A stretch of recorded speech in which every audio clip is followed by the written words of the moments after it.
So the question is, how do we find an Egyptian carved in an ancient Indian temple 900 years ago, right? That makes no sense. And what's the oldest pyramid in the world?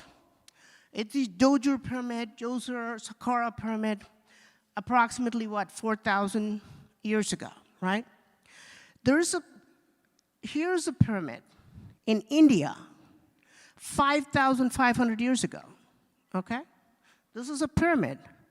This is in a place called Bareilly in India, and this is about 5,500 years old, okay? And you can clearly see that this is a pyramid. What about this one?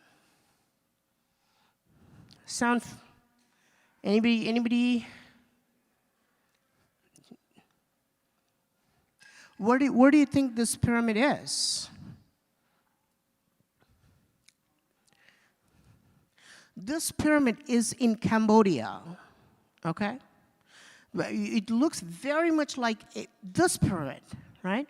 It looks very much like the Mayan pyramid in Tikal, but it's in Cambodia, and it's a Hindu temple. And we're talking about like Southeast Asia and Guatemala, okay? They're like, I don't know how many thousands of miles apart. But if you go back, and let me show you like this. You see that similarity? Do you think people would have just constructed these two structures by just like almost identical by mere coincidence? Or do you think they were communicating with each other? Here's one more, okay? This is another Hindu pyramid. This is also in Cambodia, okay? Most of you know this, Chichen Itza in Mexico, right? And again, this temple called Chandi Suku is in Indonesia. This is a Hindu temple, but it just looks very similar to the Egyptian and Mayan pyramids, okay? And I'm going to show you a lingam here. And see that? The place I'm touching?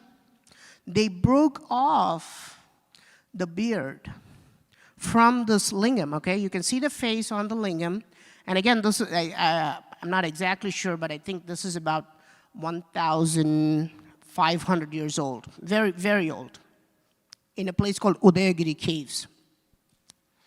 But if we recreate this,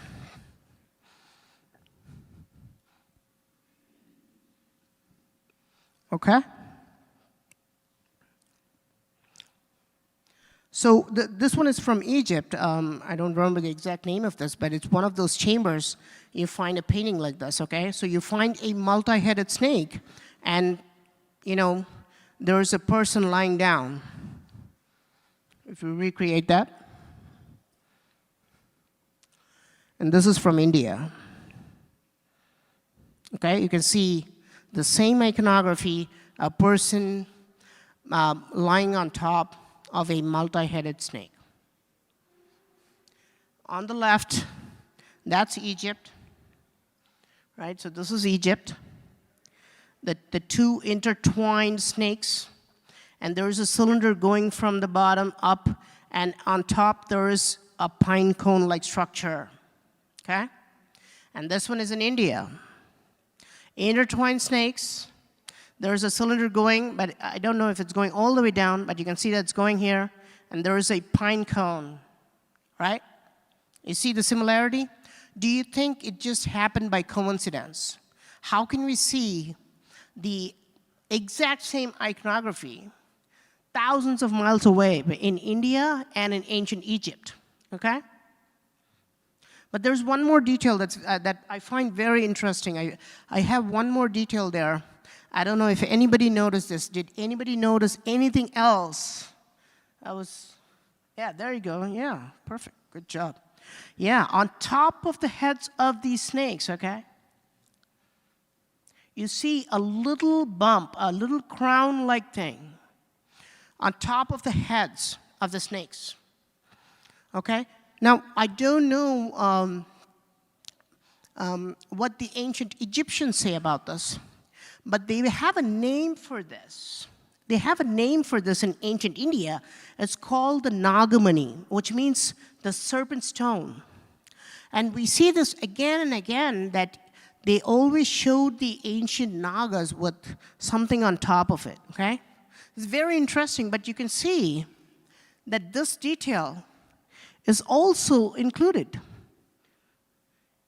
in both cultures. And here we are, this is the naga, and what does the naga mean, right? It's easy to dismiss it as a snake or a multi-headed snake, but we find these carvings of naga or the serpent-like creature or the reptilian creature everywhere.